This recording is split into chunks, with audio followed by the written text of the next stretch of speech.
Joyce McDougall, Teatros del Cuerpo.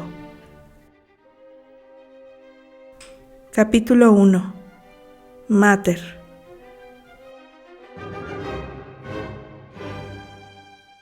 Tenía 5 años cuando descubrí que el cuerpo tiene su propio lenguaje. Desde mi más tierna infancia solíamos ir 2 veces al año a pasar las vacaciones a casa de los abuelos paternos, los Carrington, que tenían una granja en la isla del sur de Nueva Zelanda, a varios cientos de kilómetros de Dunedin, donde vivíamos nosotros. Criaban vacas, ovejas, cerdos y también gallinas y caballos, pero estaban particularmente orgullosos de sus vacas de raza Jersey, que todos los años obtenían algún premio en la feria agrícola de la región. Mi abuela, una mujer menuda, pionera, era el vivo retrato de la reina Victoria. Tanto sus 5 hijos y su única hija, como su esposo la llamaban siempre Mater. Reinaba sobre Pater, el pintor soñador que era su marido, sobre el tío Cedric, el Benjamín de la casa, y sobre los numerosos mozos de la granja como un coronel del ejército. Yo odiaba a Mater, no me permitía mirar mis libros de estampas. Cuando intentaba pintar y dibujar como Pater, me tomaba el pelo. Me ordenaba salir fuera, para lo que ella llamaba llenarme los pulmones de un buen chorro de aire fresco, porque yo tenía el aire paliducho de una niña de ciudad. Mis sentimientos hostiles hacia ella se fortalecían sin duda por el hecho de que mi madre, en su propio santuario que era nuestra casa de Dunedin, se burlaba de mi Mater, evocando airadamente el aprecio que en secreto le profesaban mi padre, su hermana y sus 5 hermanos.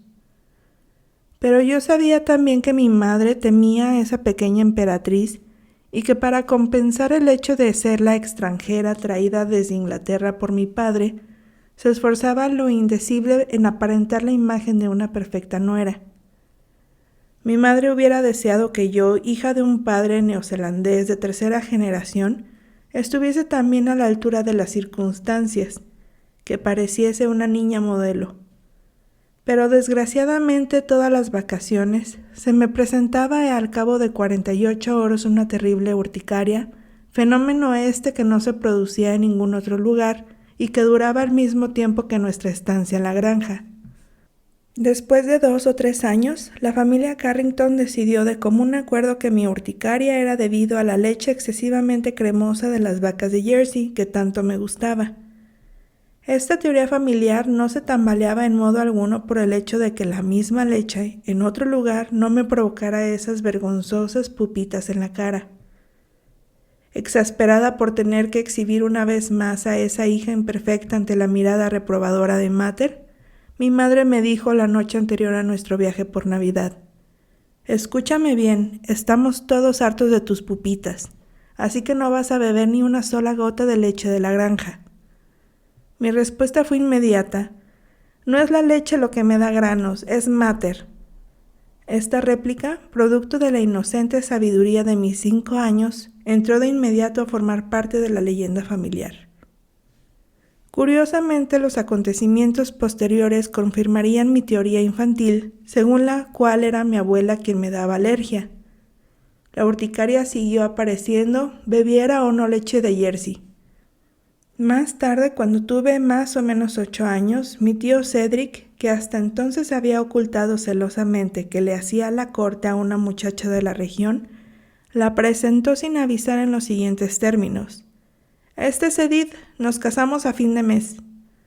A partir de entonces se declaró entre Mater y su nueva hija política una guerra fría, cuyo resultado fue el traslado de mis abuelos a la ciudad de Napier, para mí en el otro extremo del mundo, en la isla del norte de Nueva Zelanda.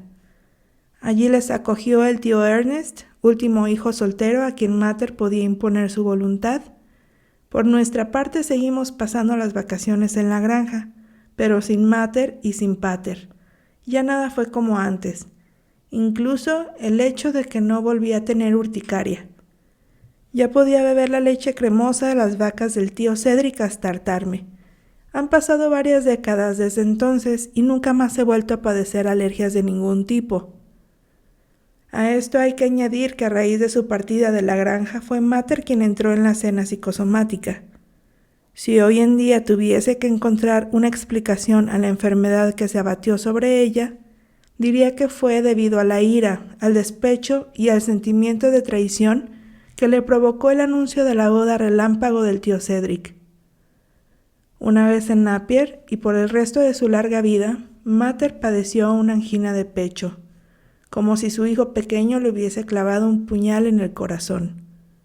Durante los 30 años siguientes, toda la familia estuvo preocupada, temiendo su muerte día tras día. Recuerdo haber pensado que Dios la estaba castigando por su carácter despótico, aunque también debí sentirme culpable por lo que le sucedía, porque rezaba a Dios constantemente para que la mantuviera con vida.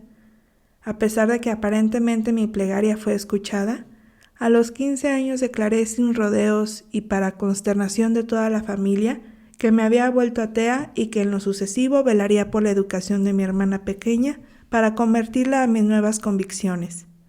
Creo ahora que transferí sobre Dios los sentimientos ambivalentes que había antes depositado en Mater. Hoy en día me parece evidente que Mater con su angina pectoris y yo con mi urticaria no teníamos otra lección que la de hacer hablar a nuestro cuerpo en lugar de sentir nuestros dolores respectivos y de elaborar psíquicamente sentimientos de despecho, de miedo, de angustia o de cólera. Evidentemente la ciencia no esperó a las fantasías de una niña sobre el origen de la urticaria y de las patologías cardíacas para dar cuenta de los enigmáticos fenómenos somáticos. Muchos años después iba yo a saber que la investigación sobre el lenguaje somático tiene una larga historia. Ya a principios del siglo, William Osler, 1910, en un tratado dedicado al estudio de la angina de pecho, dibujó un retrato, hoy ya clásico, del enfermo coronario. Osler observaba que estos pacientes no eran, como se tenía tendencia a pensar, ni emocionalmente frágiles ni abiertamente neuróticos, sino que muy al contrario, se preocupaban tan poco por sí mismos como por los demás. La sombra de Mater invade mi ánimo al leer estas líneas. Una odisea teórica. Esta pequeña anécdota psicosomática de mi infancia no debe dar a entender que fuera yo más sensible que otros. Al principio de mi carrera de psicoanalista, a las manifestaciones somáticas cuando éstas aparecen en la escena analítica, ni que me preocupara especialmente la relación cuerpo-psique. Había aceptado por aquel entonces la postura implícita de Freud, quien, aun sabiendo que existen a menudo causas psíquicas ocultas para la enfermedad orgánica, decidió sin embargo mantener esta última fuera del campo de la investigación y del tratamiento psicoanalítico. Tanto esta separación como la concentración sobre el sistema representativo del lenguaje pueden sorprendernos. En efecto, Freud fundó toda su teoría del aparato psíquico sobre unas bases biológicas. Insistió siempre en el hecho de que el ser humano funciona como una unidad cuerpo-mente. Y lo que es más, aseguró que todo proceso psíquico se construye a partir del modelo de un proceso biológico.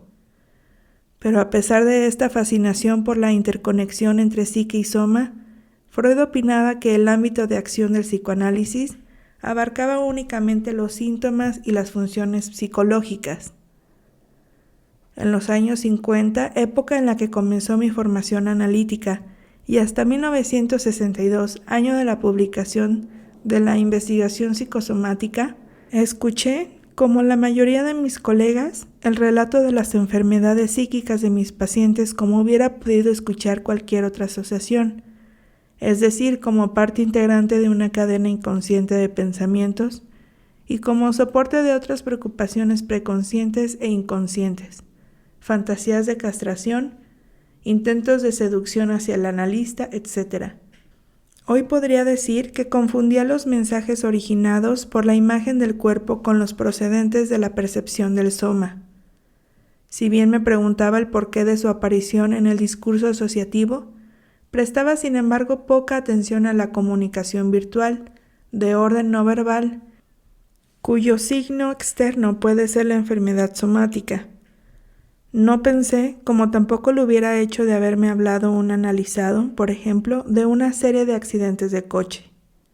¿Por qué sucede esto en este preciso momento? ¿Qué significa? ¿Cuál es el mensaje cifrado que se me está enviando? Me interesé por primera vez por este mecanismo durante el análisis de un paciente aquejado de úlceras gástricas y que invariablemente sufría una crisis la semana anterior a mis vacaciones. Me sorprendí entonces a mí misma pensando como una madre cuando su hijo se resfría. Ya me ha vuelto a coger una úlcera. Pero mi interés científico hacia la economía psíquica que subtendía el sí mismo somático se nutrió sobre todo un campo de observación clínica mucho más amplio, que abarcaba todo lo que tiende a escapar al proceso psicoanalítico. Me refiero a esos dolorosos sentimientos que jamás aparecen en el discurso asociativo de la sesión, que en lugar de ello se descargan en un acto fuera del análisis y los cuales evidentemente nunca llegaba yo a conocer. De no haber puesto toda mi atención hubieran escapado sencillamente tanto a mi comprensión como naturalmente a las de mis analizados. A decir verdad, comprendí que no se descarga en la acción más que cuando la sobrecarga afectiva y el dolor mental sobrepasan la capacidad de absorción de las defensas habituales. En vez de contener nuestras emociones y reflexionar sobre ellas para encontrarles una respuesta adecuada, tenemos todos tendencia a hacer algo en su lugar: comer demasiado, beber demasiado, fumar demasiado, pelearnos con la pareja, destrozar el coche o coger una gripe. Estas diferentes expresiones actuadas, cuya meta es dispersar el afecto lo más rápidamente posible, son a menudo el origen de interminables curas analíticas. Al reflexionar sobre ello, los actos más incomprensibles me parecieron los fenómenos psicosomáticos. Me planteé entonces la cuestión, por lo demás compleja, de la distinción entre expresiones psicosomáticas y expresiones histéricas. Estados psicosomáticos, neurosis de angustia e histeria, McDougall 1982. Como si no fuera ya bastante difícil manejar el concepto de histeria por sí solo, cada vez que el cuerpo y sus funciones entraban en los discursos de mis pacientes. Sentí entonces la necesidad de nombrar los síntomas para percibir mejor su significado inconsciente potencial, con el objeto de distinguir entre la imagen corporal y el funcionamiento somático, ya que la primera tenía relación con la imaginación y el segundo con la realidad del cuerpo. Mi primer intento de desentrañar estas cuestiones dio lugar a un artículo titulado El psicosoma y el psicoanálisis, 1974. Más adelante volveré sobre este tema. La conversión histérica y sus confusiones. En aquella época retomé los estudios sobre la histeria porque sentía la necesidad de un nuevo enfoque teórico sobre las manifestaciones clínicas de las perturbaciones corporales. En mis pacientes, como en tantos otros, destacaban síntomas dignos de Frau Emmy von N. y de Frau Cecil M. No siempre podían estos atribuirse a un cuerpo imaginario, portador de un significado puramente simbólico, aunque sí ofrecían una dimensión histérica evidente. Como es sabido, el síntoma histérico clásico se manifiesta por una disfunción corporal cuando una de las partes del cuerpo, un órgano sensorial por ejemplo, se convierte en el soporte de un significado simbólico inconsciente. Dicha parte puede convertirse en el equivalente inconsciente del órgano sexual y dejar de funcionar normalmente cuando una inhibición masiva afecta la sexualidad adulta. Pero el tema se complicaba al entrar en juego perturbaciones físicas como el estreñimiento, la dispepsia, el insomnio, la esterilidad psicógena, la impotencia sexual o la frigidez. Entonces asistía a una especie de salto de la mente en el cuerpo que resultaba ser de naturaleza muy diferente a la histeria de defensa. Al principio Freud, 1894-1895, recurrió al concepto de histeria de retención para describir lo que diferencia tales perturbaciones de las conversiones simbólicas puras. Más adelante asimiló sin embargo la histeria de retención a las demás histerias, apoyándose en mecanismos fundamentales que le parecieron comunes a ambas. Por mi parte, llegué a la conclusión de que los síntomas de retención, mediante los cuales la psique utiliza el cuerpo para traducir las inhibiciones de las pulsiones del ello, todas ellas relacionadas con las funciones somáticas, eran por su estructura decididamente más psicosomáticos que las somatizaciones por conversión, y no tenían el mismo sentido que estas. McDougall, 1974. En relación a estas dos formas de manifestación histérica, me planteé la siguiente pregunta. ¿Es acaso posible que la pausa implícita en la inhibición, tanto psíquica como física, señale una diferencia importante relacionada con el principio de realidad y la mentalización del conflicto? En un primer momento me pregunté si esta misma distinción podía aplicarse igualmente a las diferentes formas de fenómenos ampliamente reconocidos como psicosomáticos. Las expresiones somáticas como la úlcera gástrica y la rectocolitis hemorrágica manifiestan el hiperfuncionamiento y la descarga directa fruto de acontecimientos cargados de afecto, pero no elaborados psíquicamente, mientras que manifestaciones como el asma o la tetania se sitúan en el polo opuesto de la retención. No obstante, y en el marco de mi propia experiencia clínica, observé que los analizados poco afectados por lo que se llama la alexitimia y el pensamiento operatorio perdieron sus síntomas relativamente pronto en el transcurso de un largo análisis: trastornos respiratorios de tipo asmático, úlceras gástricas, ciertos casos de rectocolitis hemorrágica. Estaban dotados, según creo, de una fuerte capacidad de metaforización de su conflicto, ya fuera del lado de la descarga o de la retención. Es preciso considerar, sin embargo, muchos otros factores, como por ejemplo el significado inconsciente de la manifestación somática en términos de economía libidinal arcaica. Un buen ejemplo lo constituye la muy tardía desaparición de las alergias de Georgette, citada en el último capítulo de este libro. Sus síntomas representaban un vínculo extremadamente primitivo con la madre, revestido tardíamente de un significado edípico donde la atracción prohibida hacia el padre era evidente. Las somatizaciones antes mencionadas, cuyo significado simbólico puro puede ponerse en duda, impotencia sexual, insomnio, etc., resultan ser a menudo el signo externo de los deseos libidinales prohibidos, al tiempo que sirven de defensa contra las pulsiones agresivas y sádicas preedípicas e incluso contra fantasías arcaicas basadas en el miedo a perder una identidad subjetiva que en una angustia ligada a las pulsiones y a la identidad sexual. No obstante, la psique utiliza el cuerpo continuamente. La tarea del analista consiste, por tanto, en distinguir las fantasías reprimidas de aquellas que aún deben ser construidas, puesto que no han llegado a entrar en el código del lenguaje, antes de poder decidir si un síntoma corresponde a una problemática caracterizada por angustias neuróticas o si responde a angustias psicóticas. Tomemos, por ejemplo, el caso corriente del paciente aquejado de impotencia sexual, siempre que desea hacer el amor, y cuyo discurso asociativo permite comprender que toda mujer deseada representa inconscientemente a su madre. La mujer se convierte inmediatamente en un objeto de deseo prohibido, y los hombres se perciben como castradores potenciales. Es fácil comprender que un guión interno como este convierte necesaria la creación del síntoma y que el analizado, por decirlo de algún modo, se castra a sí mismo preventivamente. Resulta también evidente que una construcción sintomática de este tipo puede equipararse a una solución histérica por conflictos neuróticos fálico-edípicos. Consideremos ahora otro analizado aquejado del mismo síntoma de impotencia, cuyas fantasías revelan un miedo inconsciente a perder el sentido de sus límites corporales.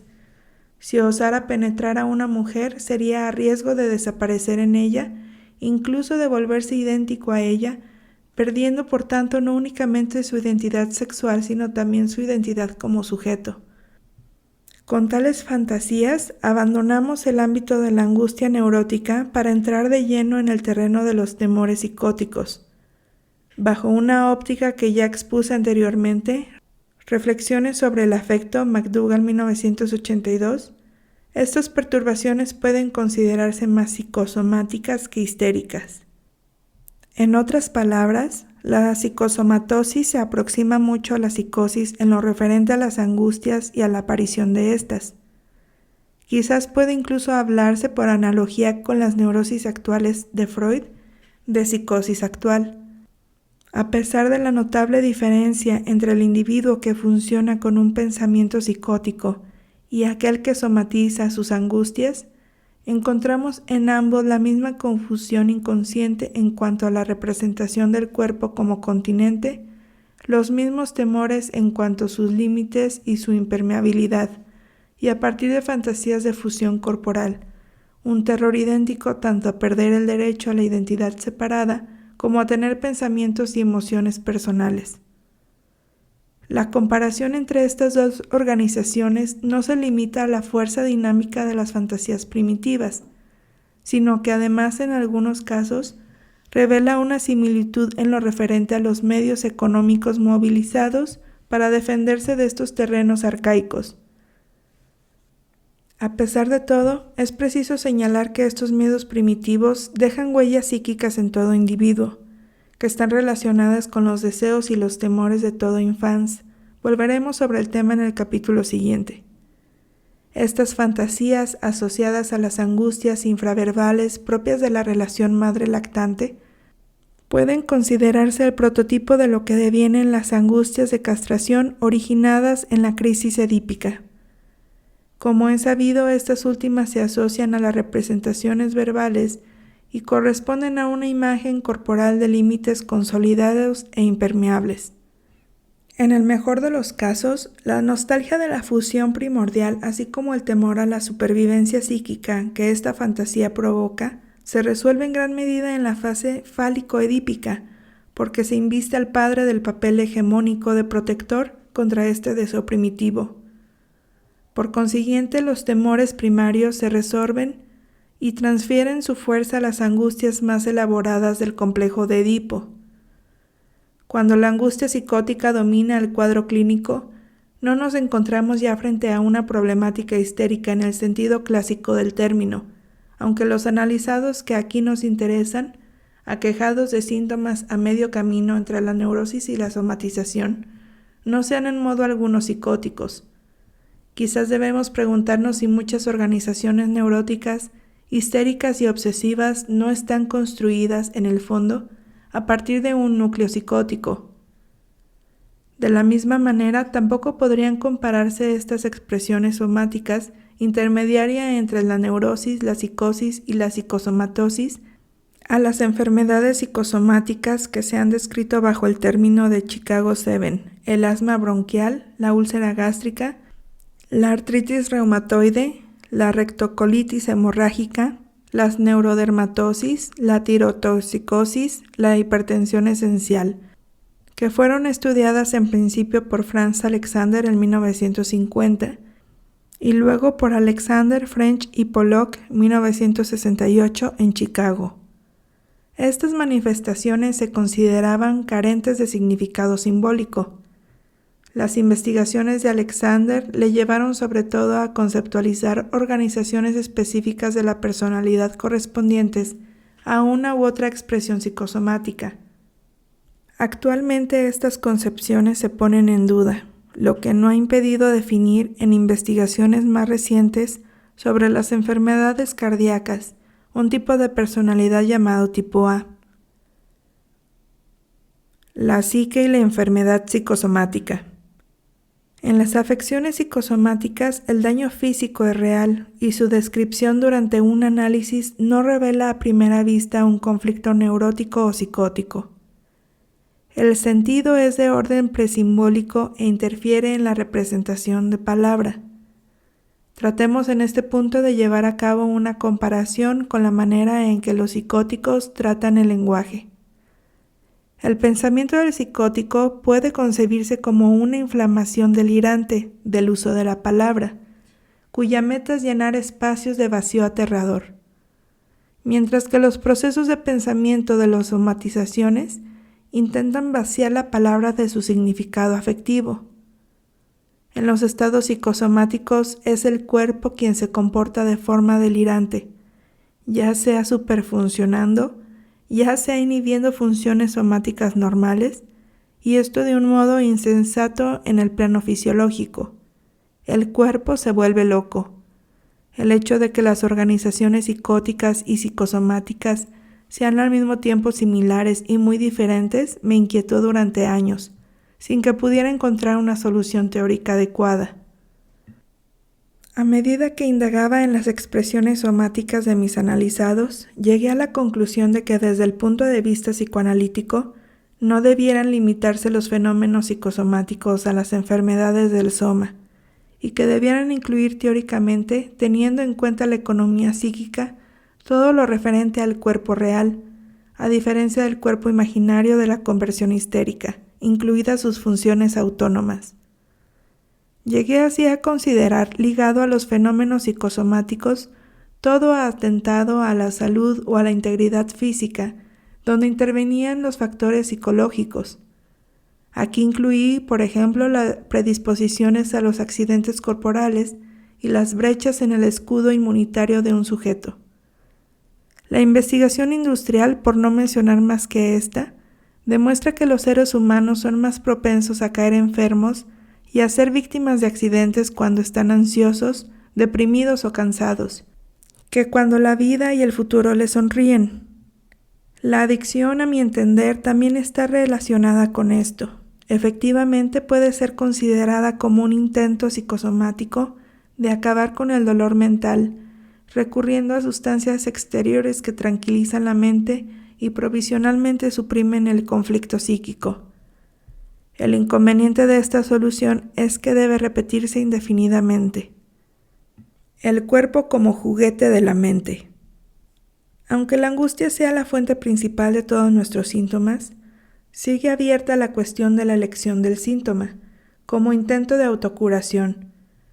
Ante el conflicto mismo, este individuo creará una neurosis, y aquel otro desarrollará una perversión sexual, un delirio o una enfermedad psicosomática. En la práctica, solo con posterioridad se puede determinar por qué cierto sujeto resolvió su problema de identidad sexual forzándose a ser eyaculador precoz u obligándose a un ritual compulsivo de lavado de manos. Frente al mismo problema, otro sujeto conservará una actividad sexual asociándolo a una conducta fetichista o sadomasoquista. Finalmente, un tercer individuo más afectado se sumirá a un delirio que somete a su sexualidad a los extraterrestres o a la influencia de alguna máquina, cuando no la emprenda con su propio cuerpo, sin síntoma sexual manifiesto, en forma de úlcera péptica, de alergias cutáneas, de asma o de tetania. El análisis podrá reconstruir la historia de estos conflictos divinidales y narcisistas, pero no predecir las condiciones de su producción, la desaparición de los síntomas psicosomáticos en el caso de Isaac, relatada en Teatros de la Mente, donde los conflictos no elaborados psíquicamente fueron puestos en palabras por primera vez, es demostrativa en este sentido. La cuestión de la causalidad se complica con la necesidad de distinguir entre las causas de la actualización del síntoma, como la excitación sexual, y su origen en las primeras transacciones entre madre y lactante, y el efecto de estas sobre la organización y la estructuración precoz de la psique. En lo referente a las afecciones psicosomáticas, parece probable que ciertos modos de funcionamiento mental adquiridos en los primeros meses de vida pueden predisponer a eclosiones psicosomáticas antes que a soluciones neuróticas, psicóticas o perversas. A decir verdad, mi interés por la causalidad psíquica en su relación con las pulsiones libidinales precoces no me llevó inmediatamente a interrogarme sobre las producciones psicosomáticas. Al contrario, no llegué a estas más que muy tardíamente. En un primer momento fue que en la perversión donde descubrí, más allá de los conflictos edípicos evidentes, sus orígenes más precoces. Necesité algún tiempo para postular la existencia de una sexualidad aún más primitiva, dotada de aspectos sádicos y fusionales, que quizás fuera el origen de regresiones psicosomáticas que puedan considerarse defensas contra vivencias mortíferas. En este universo, donde se esfuma la indistinción entre uno mismo y el otro, no existe más que un cuerpo para dos.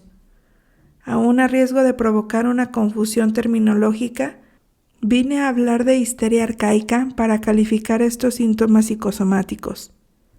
Digamos, para diferenciarlos, que la histeria neurótica se construye a partir de vínculos verbales, mientras que esta que describo bajo el término de histeria arcaica trata de preservar no ya el sexo o la sexualidad del sujeto, sino su cuerpo entero, su vida, y se construye a partir de vínculos somatopsíquicos preverbales. El psicosoma en la escena psicoanalítica.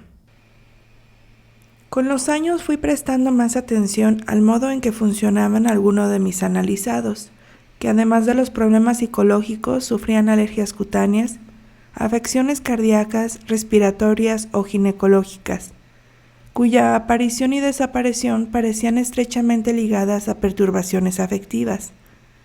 Empecé entonces a leer las obras y los artículos de analistas psicomatólogos para ver si me ayudaban a comprender mejor a mis propios pacientes.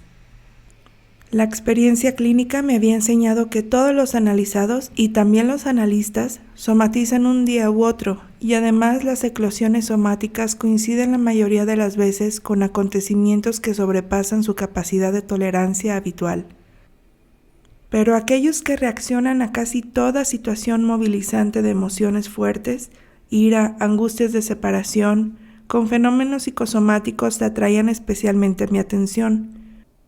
Por otro lado, es notable que estas enfermedades hayan estado siempre presentes, pero que solo hablaran de ellas en raras ocasiones, por creerlas carentes de significado psicológico. Aún me sorprendió más darme cuenta de que aquellos pacientes de alguna manera preservaban inconscientemente esta capacidad para caer enfermos, como si les permitiera una salida, como si necesitaran en periodos de crisis palpar sus límites corporales y asegurarse así un mínimo de existencia separada de cualquier otro objeto significativo. La investigación psicosomática.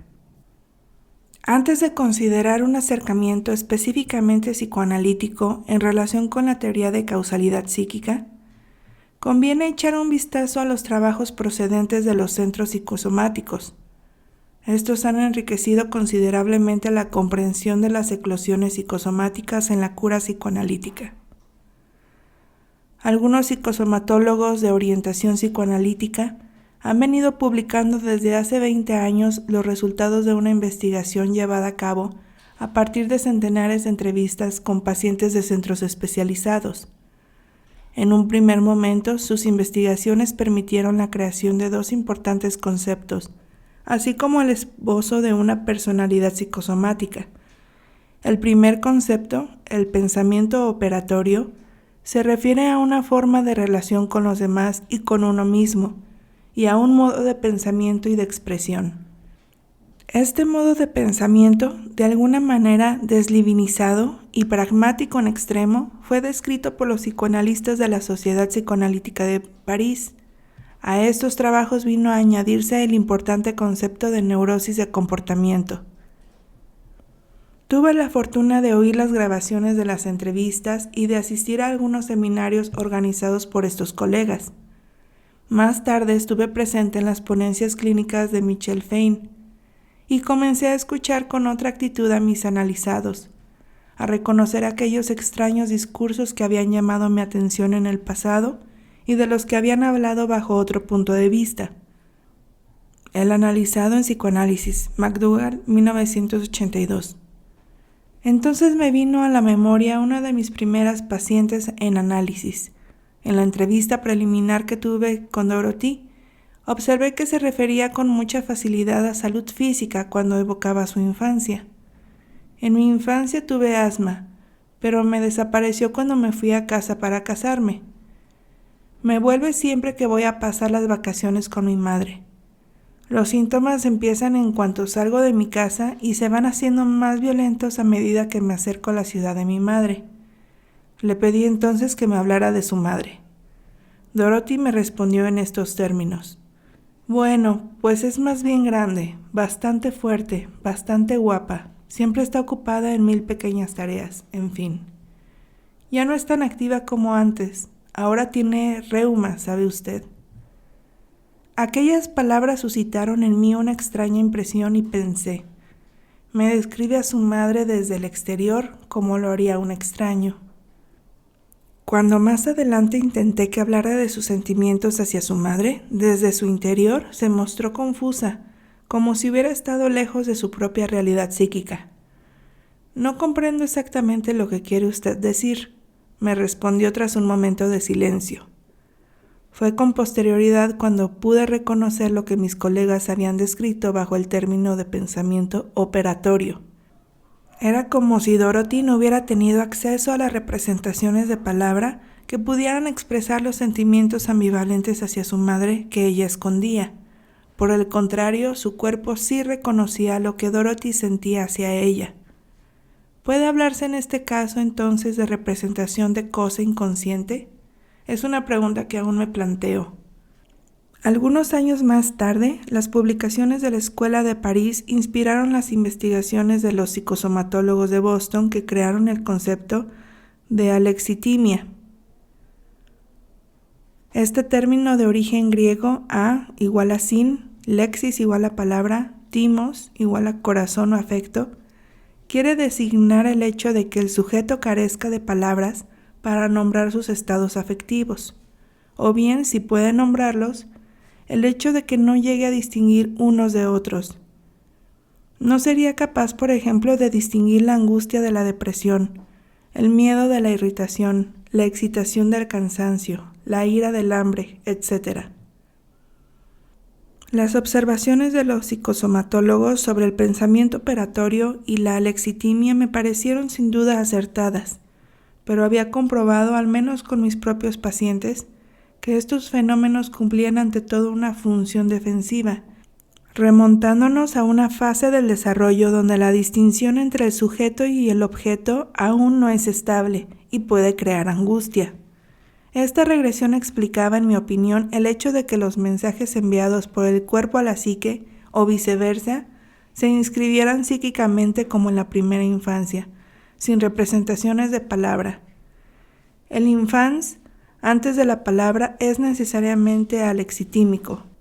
Esto me llevó a hablar de afecto repudiado, arriesgándome una vez más, como en el caso de la histeria arcaica, a una confusión terminológica. Es evidente que para aquel que posee el don de la palabra, la forclusión o el repudio de la psique de una idea insoportable se realiza, como dice Freud, sobre la representación de palabra, es decir, sobre pensamientos que no pueden recibir su quantum de afecto. Por ello intenté añadir a los destinos del afecto inaccesible al consciente que Freud describió un cuarto destino donde el afecto estaría congelado y la representación verbal que lo connota pulverizada, como si nunca hubiera tenido acceso al sujeto. Como ya he dicho, a mi interés por los modos de pensamiento y de relación desafectivizados, se añadía mi deseo de comprender lo que aparentemente escapaba al proceso psicoanalítico. Algunos de mis analizados se negaban a reconocer sus dolores psíquicos, ya fueran causados por afectos penosos o excitantes. Demostraban una capacidad poco común para expulsar de su discurso analítico algunas experiencias cargadas de afecto, que por consiguiente encontraban su expresión fuera del análisis, en cierto modo fuera de la psique. Estas experiencias que se descargaban en la acción o sobre el entorno no se hacían accesibles a la palabra más que mediante una preocupación contratransferencial. Esto hacía que fuera más difícil establecer la relación entre la experiencia afectiva repudiada y las manifestaciones somáticas.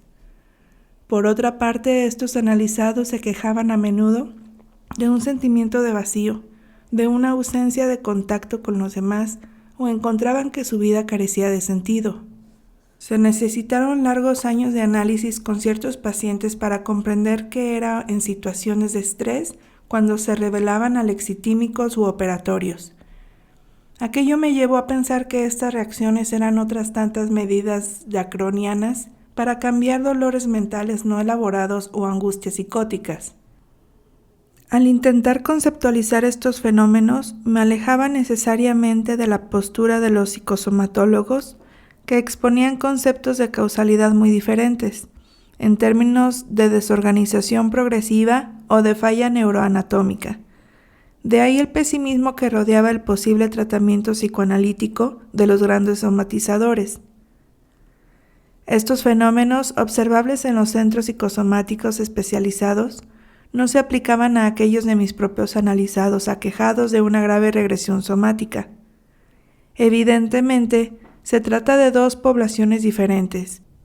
Aquellos que acuden a un psicoanalista lo hacen en función de su sufrimiento psíquico, mientras que aquellos que acuden a un psicosomatólogo por prescripción médica pueden ser totalmente inconscientes de sus problemas psicológicos y de ahí no aptos a una intervención de tipo psicoterapéutico. Es probable incluso que las defensas masivas contra el reconocimiento del conflicto mental sean necesarias para su equilibrio psíquico. En mi opinión, compartida por la mayoría de mis colegas psicosomatólogos, todo intento de reconstruir esas defensas sin el consentimiento y la cooperación del paciente puede resultar peligroso, ya que puede aumentar sus problemas somáticos y psíquicos.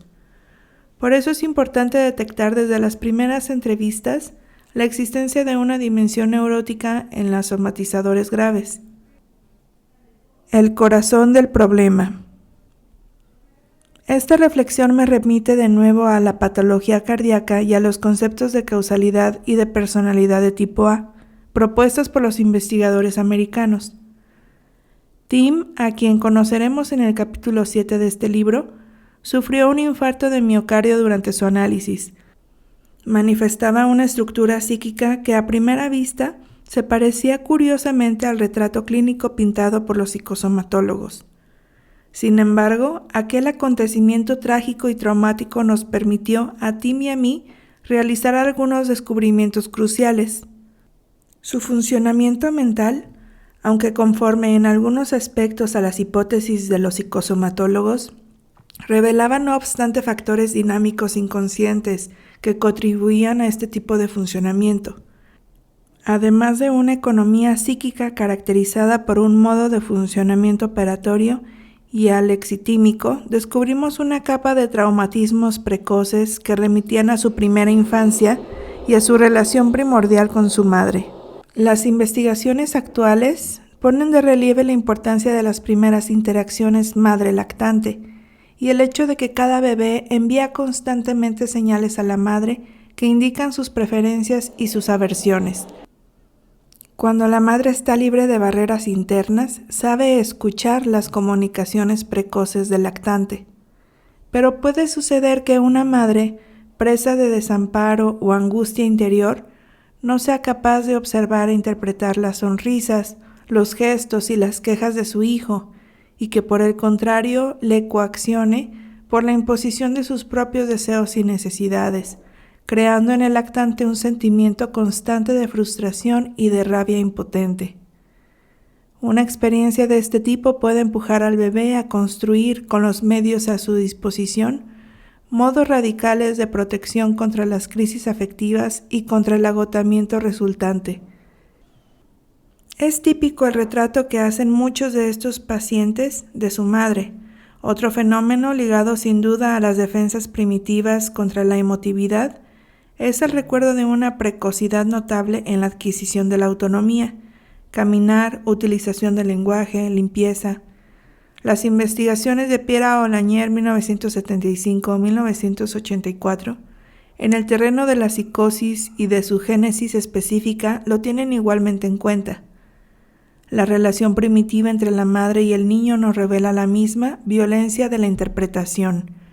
Pero es posible que la elección entre la psicosis y la psicosomatosis se deba en cierta medida a la constelación familiar y al papel simbólico que desempeña el padre en la organización psíquica.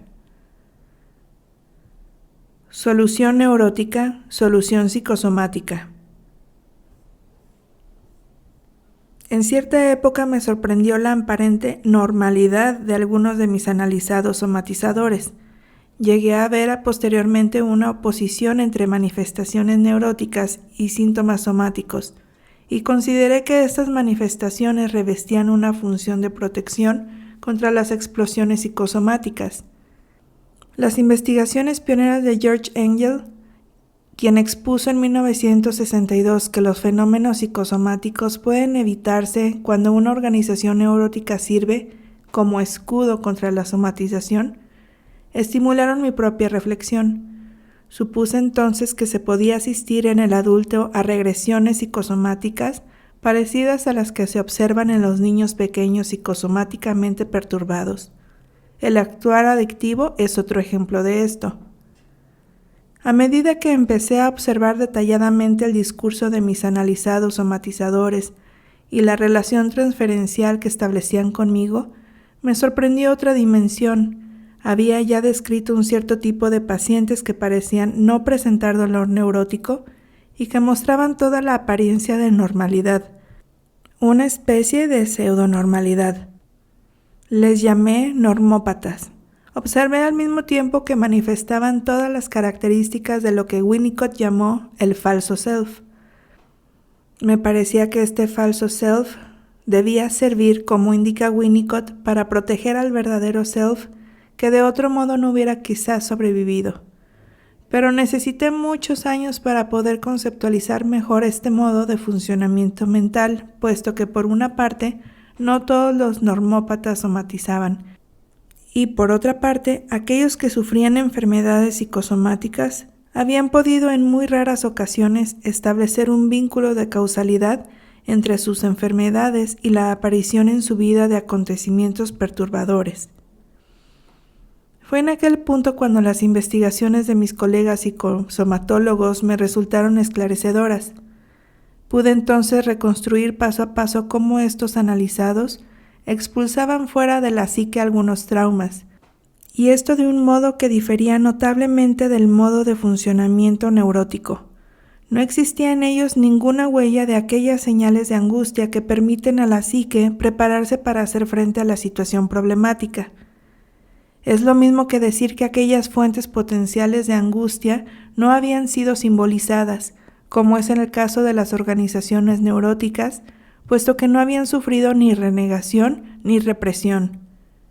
Este modo de funcionamiento repercutía en el discurso asociativo, dándole una tonalidad desafectivizada o alienante, inmovilizante de reacciones contratransferenciales por mi parte. No encontré mejor metáfora que esta. El discurso de mis pacientes me hacía pensar en una canción de la que solo hubiera oído la música, y las palabras permanecían inaudibles. Unas palabras, por decirlo de algún modo, desafectivizadas. Pude observar que aquella forma de confiscar un acontecimiento cargado de demasiado afecto sin darle salidas psicológicas estaba presente igualmente en pacientes que, sin ser grandes somatizadores, realizaban aquí o allá descompensaciones pasajeras o sufrían trastornos en cierto modo psicosomáticos, como el insomnio o la impotencia sexual. En los siguientes capítulos volveré sobre las premisas que acabo de esbozar e intentaré ilustrarlas con ejemplos clínicos. No olvidemos, sin embargo, que este trabajo sobre los misteriosos saltos de la psique en el cuerpo no es más que uno de los eslabones de una investigación que aún prosigo y cuyas lagunas intento colmar. Sigue este canal para más contenido de psicoanálisis.